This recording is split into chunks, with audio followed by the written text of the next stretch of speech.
여러분의 가정은 행복하십니까? 아, 네. 예. 우리 자녀들이 볼 때에 느낄 때 행복하다면 정말 그 가정은 행복한 겁니다. 여러분은 남편과 아내에게 대하여 서로 만족해 하십니까? 좀 답이 이제 줄어들지요? 예.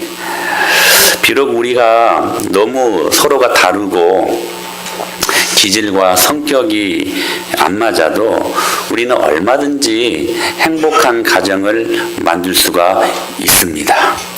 할렐루야. 예. 바울은 오늘 본문 30절에 이렇게 말씀하고 있죠. 그러므로 사람이 부모를 떠나 그의 아내와 합하여 그 둘이 한 육체가 될지니. 사랑하는 가족 여러분, 우리 부모가 자녀들에게 줄 수 있는 최고의 선물은 자녀가 원하는 값비싼 것들을 원하는 것만큼 사주는 게 아닙니다. 바울은 부부가 한몸 되는 그 비밀을 통해 행복한 가정을 만들어주는 것이 우리 자녀들에게 줄 수 있는 가장 큰 선물이라고 말하고 있습니다. 비록 지금은 가난하고 때로 힘들게 살고 있지만 행복한 부부의 모습을 자녀들에게 보여주는 가정이 있다면 여러분은 이미 자녀에게 최고의 선물을 주고 있는 것입니다. 그 이상의 다른 선물이 필요가 없다는 거예요. 그렇다면 이제부터 바울이 에베소서 5장에서 이야기한 이 행복한 부부의 큰 비밀이 무엇인지 함께 살펴볼 수 있도록 하겠습니다. 우선 본문을 읽어가시면 우리가 두 가지 의문점이 들 수가 있습니다. 하나는 현대의 관점에서 피상적으로 본문을 보면 시대착오적이고 그리고 굉장히 가부장적으로 이 말씀을 우리가 느낄 수 있다는 거예요.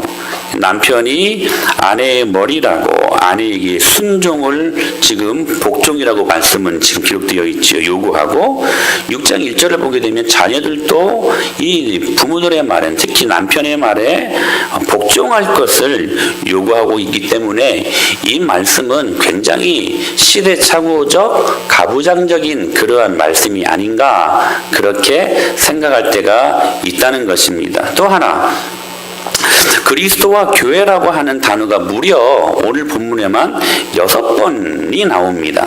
이 단락이 지금 우리가 알기로는 남편과 아내에 대한 말씀이라고 생각을 하는데 지금 예수님과 교회에 관한 논의가 계속해서 이 말씀에 반복이 되고 있어요. 그래서 이 말씀을 대할 때 과연 이 말씀이 남편과 아내에 대한 말씀인지 아니면 그리스도와 교회에 관한 논의인지 이해하기가 어렵다는 것이죠. 게다가 바울이 32절에 이렇게 말씀하고 있어요. 이 비밀이 크도다 나는 그리스도와 교회에 대하여 말하노라. 그렇게 말하고서는 내가 이 비밀이 크도다 남편과 아내에게 말하노라 라고 말씀하시지 않고 내가 지금 그리스도와 교회에 관하여 말한다라고 지금 이렇게 선언하고 계시는 것을 봅니다. 도대체 그리스도와 교회에 대한 비밀이 어떻게 부부와 가정의 행복과 관련이 있는가, 연결되어 있는가, 이 두 가지 의문점을 가지고 한번 이 말씀을 생각해 보도록 하겠습니다. 우선 현재 그 독자들은 성경을 너무나도 가볍고 쉽게 보는 경향이 있습니다. 지금 아내들이 남편에게 순종하라는 바울의 권면은 특별히 여성 해방가들로 그 관점으로 보게 되면 이 말씀은 정말 가부장적인 시대착오적인 오류라고 그렇게 말들을 하죠. 그러나 여러분 이 본문을 상세히 잘 살펴보시면 바울은 남편에게 결코 일방적으로 아내가 복종해야 한다라고 말씀하고 있지 않습니다. 21절을 보면 바울은 그리스도를 피차 경외함으로 복종하라고 말씀하고 있어요. 그러니까 이 문법적인 구절을 보면 제가 어제 새벽에도 말씀을 드렸던 것처럼 21절과 그리고 구체적으로 아내들이 남편들에게 복종해야 되고 또 남편은 아내들을 사랑해야 된다는 이 구체적인 이 말씀이 나오는 이 구절들과 한 구절이 된다는 사실이에요.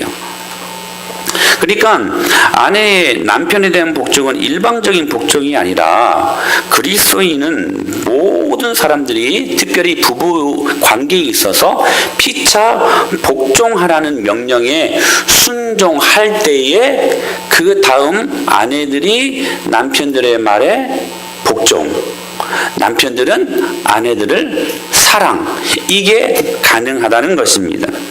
그러니까 이를 위해서 우리는 18절 말씀을 먼저 볼 수 있어야 되는데 어떻게 말씀하시나요? 술 취하지 말라, 이는 방탕한 것이니 오직 성령으로 충만함을 받으라고 말씀하고 있죠. 그리고 18절 이하 성령 충만함이 4가지 현상이 나오죠. 찬송으로 화답하고, 그리고 주께 노래하고, 범사에 감사하고, 그리고 마지막에 피차 복종하라는 말씀이 나와 있는 거예요. 그러니까 성령 충만함의 최종 목적은 어디에 있냐면 피차 복종하는 것에 있다는 것을 말씀하고 있는 것입니다. 이게 여러분 부부관계, 남편과 아내들의 관계에 더 지금까지 우리가 알고 있었던 그 개념보다 상위 개념인 것을 우리가 먼저 전제하고 이 말씀을 받아들여야 된다는 사실이에요. 따라서 바울은 아내에게만 남편에게 복종하라고 말하지 않고 그리스도 안에서 피차 상호 복종이라는 이 큰 정신이 큰 전제가 되어서 그 전제 하에 부부관계, 가정생활이 이루어져야 된다라고 말씀하고 있는 것입니다. 이 말씀은 당시 문화적인 배경으로 보면 정말 혁명적인 말이 아닐 수 없습니다. 당시 그리스, 로마, 유대의 어떤 문명에서도 서로 복종하라는, 남편과 아내가 서로 피차 복종하라는 말은 없기 때문에 그렇습니다. 더 자세히 이 말씀을 살펴보면 아내의 복종과 남편의 사랑은 어떤 면에서는 같은 의미를 담고 있다는 것을 발견할 수 있습니다. 여러분 보십시오. 아내들에게 요구되는 복종은 자신을 누군가에게 내어준다는 의미를 갖고 있지 않습니까? 자신을 내어주어야 여러분 복종할 수 있는 거잖아요. 역시 마찬가지로 남편들에게 요구되는 아내 사랑도 그리스도가 자신을 교회에 내어주었듯이 자신을 누군가에게 내어준다는 의미를 포함하고 있다는 사실이에요.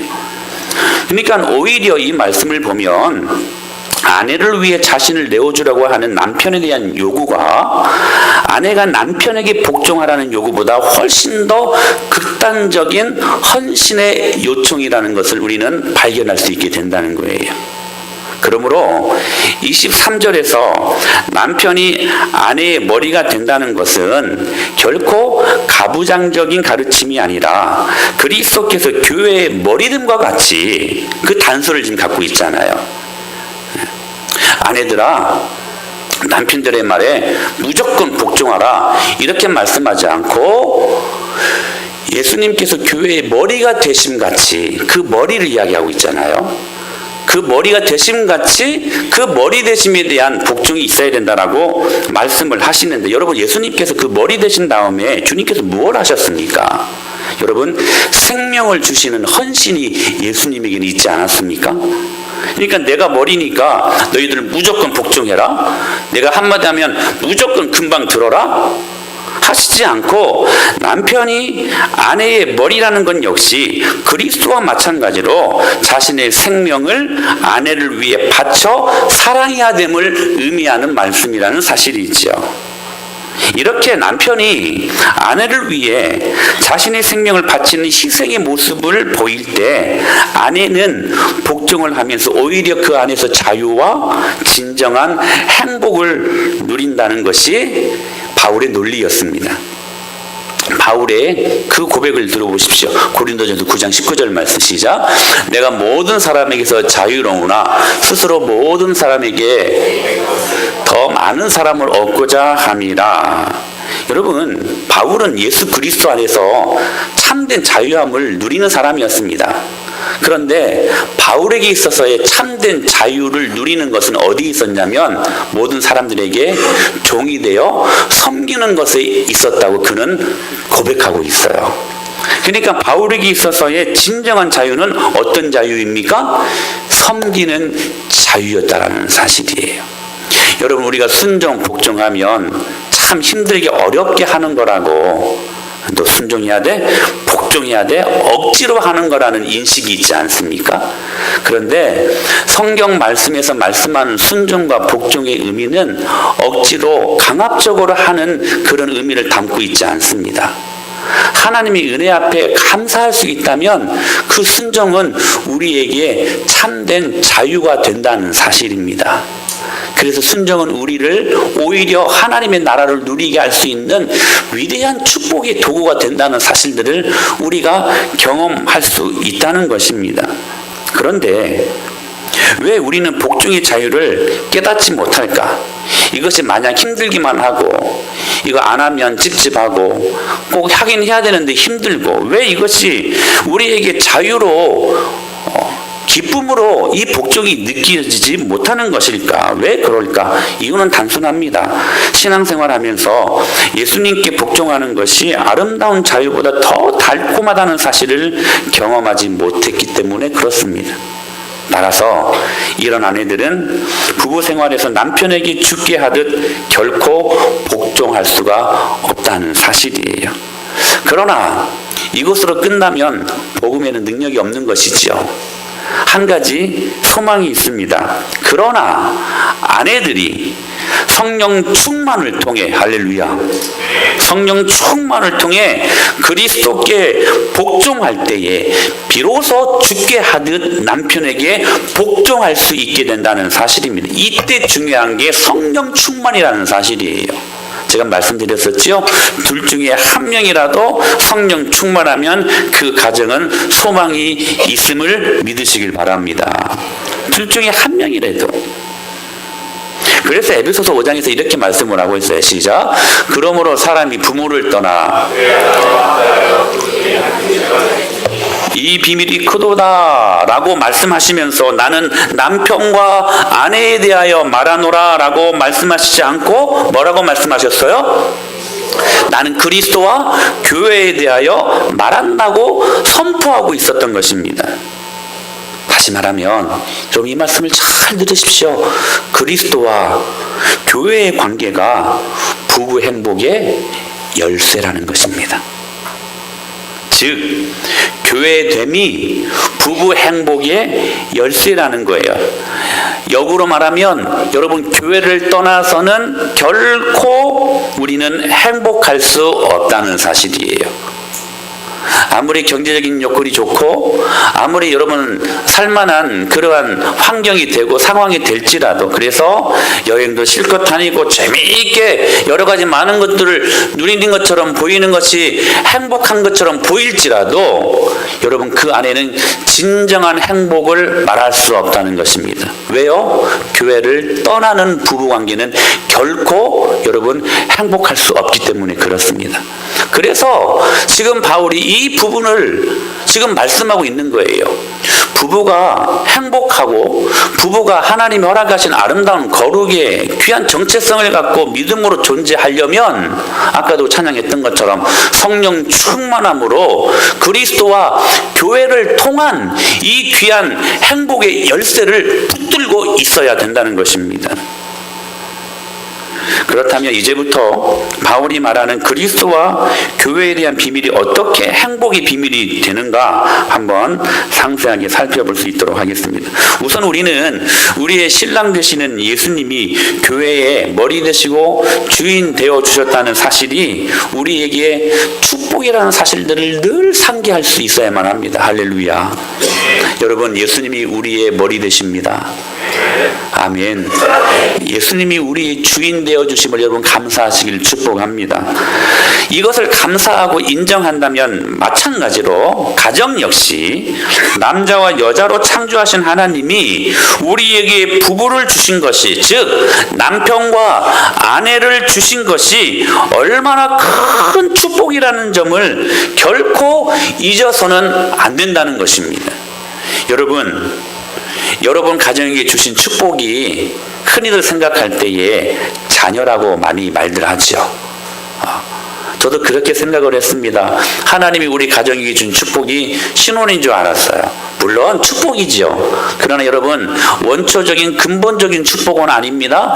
여러분, 근본적인 성경적인 축복은 무엇이냐면 여러분의 남편과 여러분의 아내를 주신 것이 축복입니다. 할렐루야.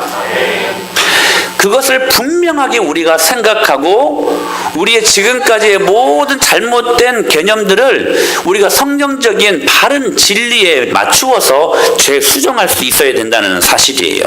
자녀도 축복입니다. 그러나 여러분, 근본적인 축복은 아닙니다.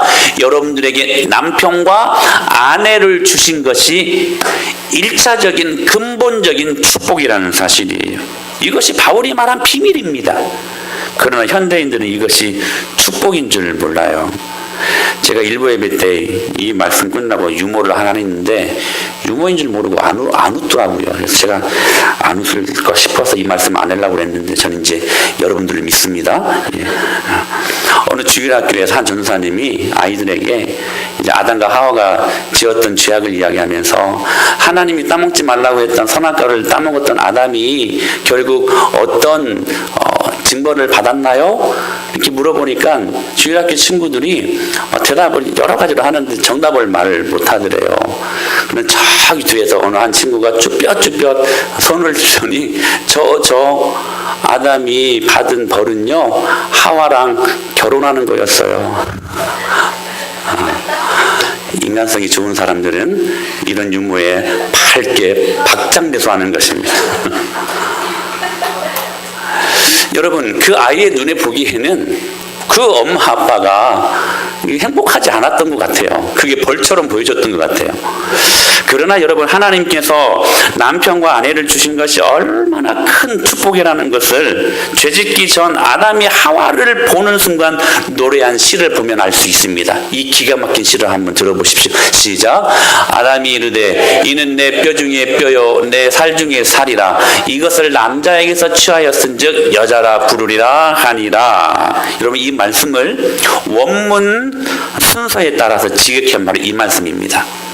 아담이 이르되 이것은 내 뼈 중에 뼈요 살 중에 살이라 이것을 여자라 칭하리라. 왜냐하면 남자에게서 취하였기에 이것이라는 말입니다. 특별히 우리 남자 성도님들에게 한번 묻고 싶어요. 만일 우리가 아담이라고 생각을 하고 깊이 잠들고 난 다음에 깨어나 하와를 보았다면 과연 뭐라고 말했을까 하는 것입니다. 여러분, 이 아담의 이 고백은 정말 정교하고 정말 아름다운 시입니다. 그러니까 히브리 단어로 13단어로 이 말씀이 기록이 되어져 있어요. 이것은 하나, 둘, 셋, 넷, 다섯, 여섯, 일곱, 여덟, 아홉, 열, 열하나, 열둘, 열셋. 그렇죠? 이것은 내 뼈 중에 뼈요 살 중에 살이라 이것을 여자라 칭하리라. 왜냐하면 남자에게서 취하였기에 이것이. 지금 이것이라는 단어가 여러분 처음과 그리고 7번째 중간에 그리고 마지막 13번째 이것이라는 단어가 계속해서 반복이 되고 있다는 사실이에요. 여러분, 아담이 지금 이것에 완전히 매혹당해서 둘러싸여 있는 모습을 이렇게 표현한 것입니다. 그래서 여러분, 세상을 지배하는 것은 남자지만 그 남자를 지배하는 것은 여자라는 말이 여기에서 나온 것 같습니다. 왜 아담이 여기에 매혹당했을까? 자, 보십시오. 왜 이것이라고 표현했을까요? 여러분 보십시오. 잠 깨워 딱 보니까 자기가 비슷한 것 같기는 한데 또 달라요. 그러나 또 짐승과는 다른 무엇인가가 한 아름다운 형체로 있는데 뭐라고 말했겠어요? 처음 본 그 존재를 통하여서 이것이라고 거의 감탄사 쪽으로 이 표현을 하게 되었던 것입니다. 근데 이 표현이 지금 처음과 중간과 나중에 이 말씀이 기록되어 있는 것은 이것에 완전히 매혹당해서 지금 어떻게 가슴 벅찬 마음으로 어떻게 할 줄 몰라 하는 아담의 모습을 표현하고 있다는 사실이에요. 왜 아담이 여기에 그렇게 매혹당할 수 있었을까? 여러분, 이유는 단순합니다. 아담이 이 하와를 보고 자신의 그 살로 여겼고 자신의 뼈로 여겼기 때문에 그렇습니다. 다시 말하면 여러분, 갈빗대를 주님께서 잠들게 하신 다음에 아담의 이 갈빗대를 뽑고 그리고 살점을 빼서 하와를 만들었잖아요. 그러니까 지금 하와는 아담의 살이었고 아담의 뼈였습니다. 즉 다시 말하면 분신이었다는 거예요. 그래서 오늘 하나님이 이렇게 선언하신 거예요. 같이 한번 말씀 보실까요? 그러므로 남자가 부모를 떠나 그 아내와 합하여 둘이 한 몸을 이룰지로다라고 말씀하셨던 것입니다. 그러니까 이 얼마나 가슴 벅차고 여러분 흥분된 일인가. 그래서 여러분 주석학자 메추엘리가 이렇게 코멘트한 적이 있습니다. 참 중요한 말 같아요. 여자는 남자를 지배하도록 머리로 만들어진 것도 아니고 남자가 발로 밟도록 발로 만들어진 존재도 아니다. 여자는 남자와 동일한 지위를 가지도록 옆구리에서 그리고 보호받도록 남자의 팔 아래에서. 그래서 우리가 항상 잠잘 때 남편이 아내들이 이렇게 팔베개를 해주잖아요. 그리고 여자는 그 남자와 동일한 지위를 갖도록 옆구리에서 보호받도록 남자의 팔 아래에서 그리고 사랑받도록 남자와 가슴에서 가장 가까운 갈비뼈로 만들어진 존재다라고 그렇게 주석하고 있는 것을 보게 되어집니다. 그런데 이렇게 축복으로 시작된 결혼 생활은 얼마 가지 못해 비극으로 끝나고 말았습니다. 그 이유가 무엇일까요? 아담과 하와가 하나님처럼 되려고 했기 때문이었습니다. 뱀의 유혹에 하나님처럼 되고 싶은 욕망이 생긴 거예요. 그 순간 선악과를 따먹은 그 순간에 아담과 하와는 뱀의 말처럼 눈이 밝아졌지만 그들의 벌거벗은 모습을 무화과 나무 잎으로 가리우게 됩니다. 여러분, 그 이유가 무엇이었을까요? 이제 남편과 아내가 서로 사랑하는 대상이 아니라 상대방을 위협하는 존재로 보았기 때문이라는 거예요. 전에는 서로 벌거벗었어도 아무렇지 않았습니다. 왜요? 서로 사랑하는 그런 관계였기 때문에, 서로 보호해 줄 수 있는 그런 관계였기 때문에. 그러나 죄를 짓고 난 다음에 그들이 하나님처럼 되고자 하는 욕망이 그들 마음속에 들어왔을 때에는 이제 남자와 여자가 서로 하나님처럼 행동하면서 상대방을 위협하는 존재가 공격하는 존재로 되었다는 사실입니다.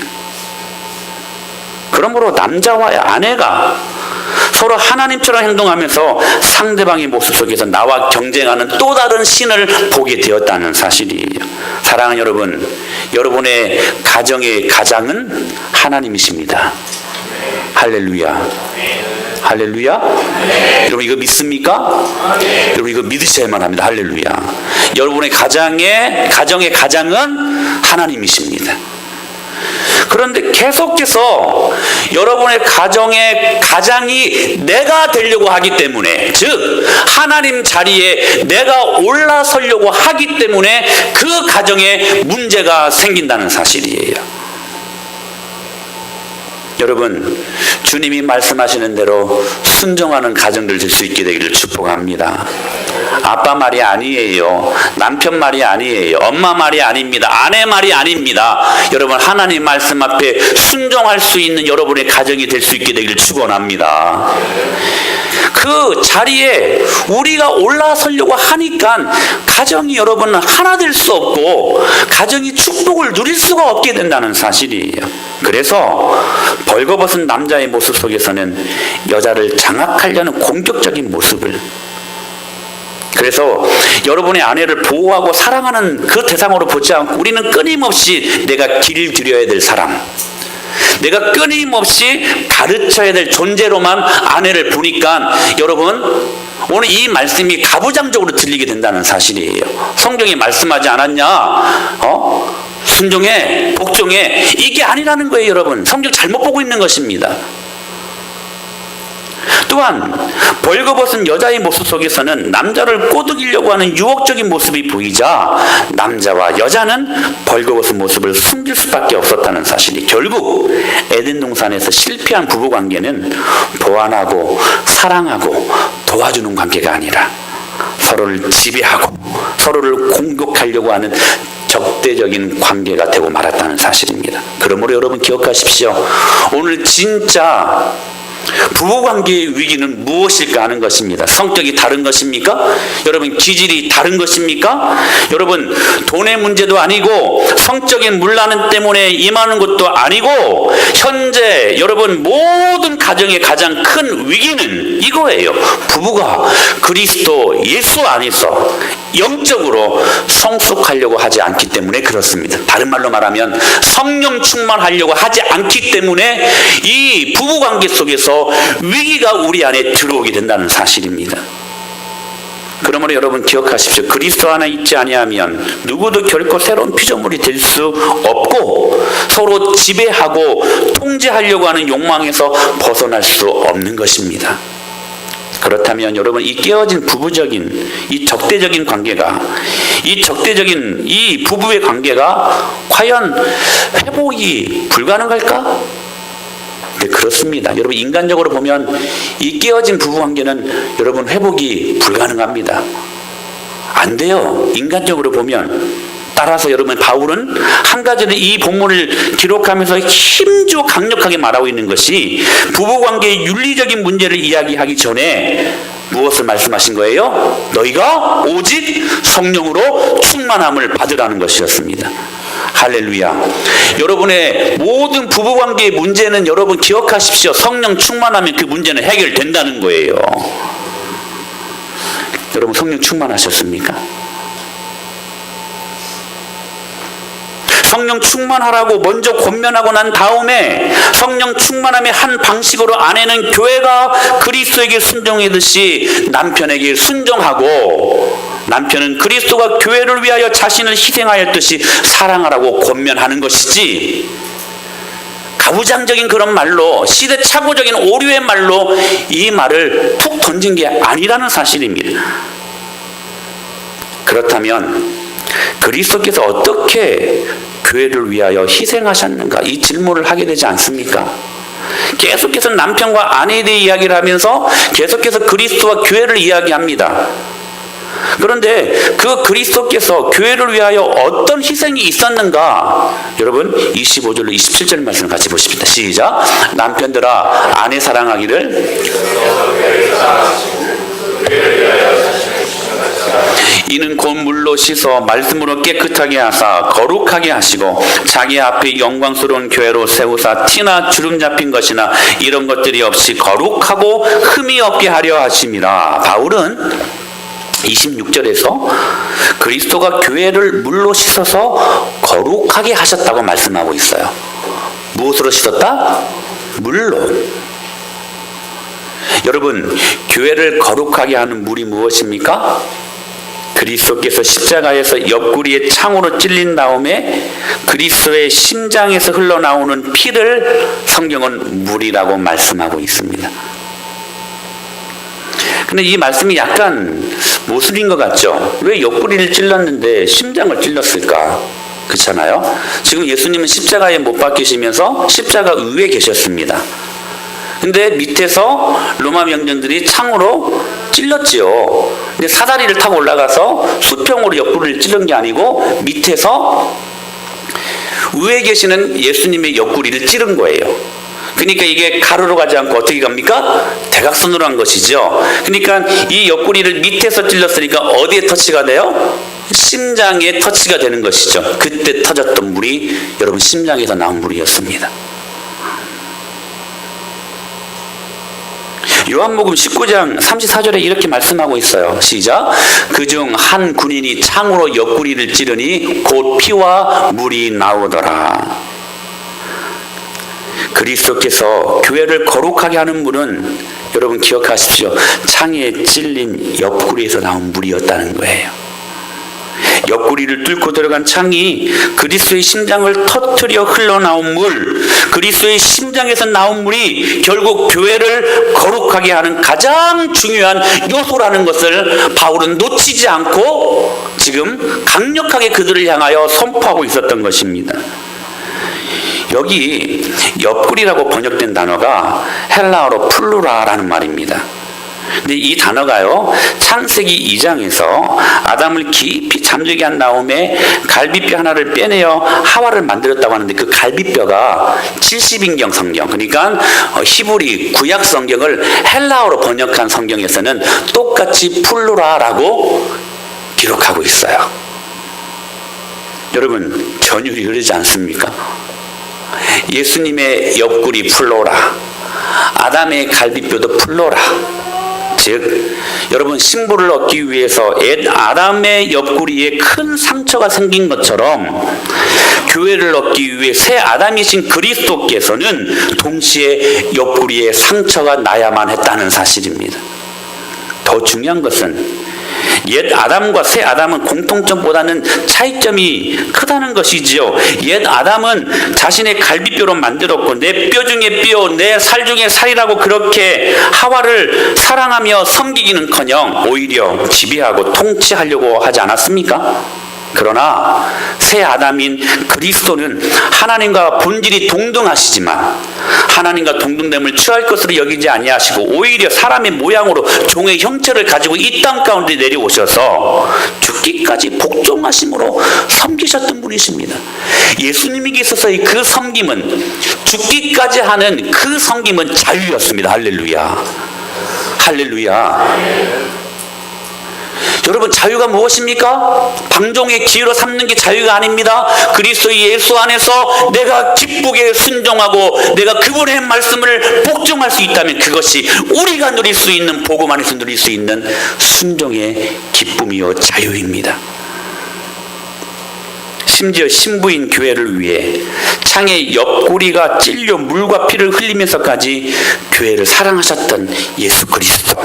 결국 교회는 예수님의 옆구리에서 나온 상처를 통해 탄생한 것이고, 현대 교회는 이 사실을 믿고 그리고 그리스도께 영원한 사랑과 복종을 드리게 되는 것이 아니겠습니까? 이것이 바울이 말한 큰 비밀이었습니다. 우리가 불러야 될 찬양, 만세반성 열리니 내가 들어갑니다. 창의 허리 상하여 물과 피를 흘리신 그 주님의 정결케 하시는 그리스도의 사랑을 경험한 교회가, 여러분 기억하십시오, 어떻게 그리스도를 사랑하지 않을 수 있겠습니까? 그러므로 이런 그리스도의 사랑을 먼저 경험하고 내가 먼저 성령 충만할 때 비로소 남편은 육신의 아내를 사랑할 수 있고 아내 역시 육신의 남편의 말에 복종할 수 있게 된다는 사실입니다. 그러니까 더 이상 이것이 억지가 아니에요. 그냥 막 재미없는데 일부러 하는 게 아니에요. 자유가 되는 것입니다. 자유가. 그래서 여러분, 이 시대 최고의 변증가였던 C.S. 루이스가 이런 유명한 말을 남깁니다. 세상에서 내가 가장 귀한 사람보다 하나님을 더 사랑하는 것을 배웠을 때 비로소 나는 세상에서 가장 귀한 사람을 지금보다 더 잘 사랑할 수 있다. 첫 번째 것이 뭐예요? 하나님을 사랑하는 것이 첫 번째, 가장 우리의 삶 속에, 우리의 가정 안에 우선순위 놓여져 있을 때에 두 번째 것은, 그리고 순종하고 그렇게 사랑하는 것은 억압받는 것이 아니라 오히려 증가하는 것이다. 우리 안에 참된 자유가 된다는 것을, 평신도 신학자거든요. 어떻게 이런 위대한 말들을 남길 수 있을까? 참 제가 그게 참 의문입니다. 사랑하는 우리 가족 여러분, 오늘 이 말씀을 꼭 기억하시길 바랍니다. 우리가 정말 가장 사랑하는 사람들이 있잖아요. 근데 그 사랑하는 사람들을 정말 사랑할 수 있는 것은 무엇이 전제가 되어야 된다? 하나님을 사랑하는 것이 전제가 되어야 된다는 거예요. 그것이 첫 번째 위치에 있을 때에 그것은 억압이 아니라, 여러분, 그것이 우리에게 누릴 수 있는 자유요, 우리에게 증가되어지는 행복의 축복이라는 사실들을 말씀하고 있는 것입니다. 그러므로 우리는 우리의 귀한 아내를 사랑하기 전에 남편을 향하여 복종하기 전에 먼저 하나님을 사랑해야 된다는 사실입니다. 그리고 이 하나님을 사랑하는 사랑으로 아내를 바라보고 이 하나님을 사랑하는 사랑으로 남편을 볼 수 있어야 된다는 사실이, 옆구리가 창에 찔려 심장이 터져 물과 피를 흘릴 정도로 여러분의 아내를 위해, 남편을 위해 여러분 희생한 적이 있으십니까? 오늘 주님이 그거 질문하래요. 여러분들에게 한번 대답해 보세요. 내면적으로 정말 피와 물이 흘려지는 그 고귀한 희생으로 여러분의 남편과 아내를 사랑해 보신 적이 있느냐 하는 것입니다. 그러므로 여러분, 우리 가정에게 주신 규범은 결코 사랑과 복종이 아닙니다. 기억하십시오. 그것만 보면 말씀을 잘못 보는 거예요. 오늘 우리에게 주신 규범은 딱 하나, 그리스도의 사랑과 헌신입니다. 할렐루야. 그리스도의 희생과 사랑, 오늘 우리 가정이 주신 유일한 가치 규범이라는 사실이, 그러기에 남편에게, 아내에게 요구되는 규범은 다르지 않습니다. 아내는 복종하고 남편을 사랑하고가 아니에요. 여러분, 종이 되어 우리 가운데 섬기러 오신 예수님을 따라 서로 섬기고 서로 사랑하는 것만이 부부가 따라가야 되는 유일한 규범이라는 사실이에요. 그 가운데 아내는 남편에게 복종할 수 있고 그 가운데 남편은 아내를 사랑할 수 있게 된다는 것입니다. 그리스도의 큰 사랑과 희생이라는 테두리 안에 주신 작은 규범일 뿐입니다. 그러므로 그리스도의 희생과 사랑이 전제된다면 여러분 기억하십시오. 서로 지질이 다르고 서로 성격이 안 맞고 왜 이렇게 우리 부부는 왜 이렇게 뭐가 이렇게 안 맞는가 해도 여러분 얼마든지 한 몸 되어 살 수 있음을 믿으시길 바랍니다. 이것이 바울이 말하고 있는 요점이요 강력하게 선포하는 큰 비밀이었습니다. 성격이 안 맞고 기질이 안 맞고가 문제가 아니라는 거예요. 다른 게 문제가 아니라 여러분 그리스도의 사랑과 희생이 우리 부부 안에, 가정 안에 가치 규범으로 자리 잡고만 있다면 다른 건 문제될 수 없다는 사실입니다. 할렐루야.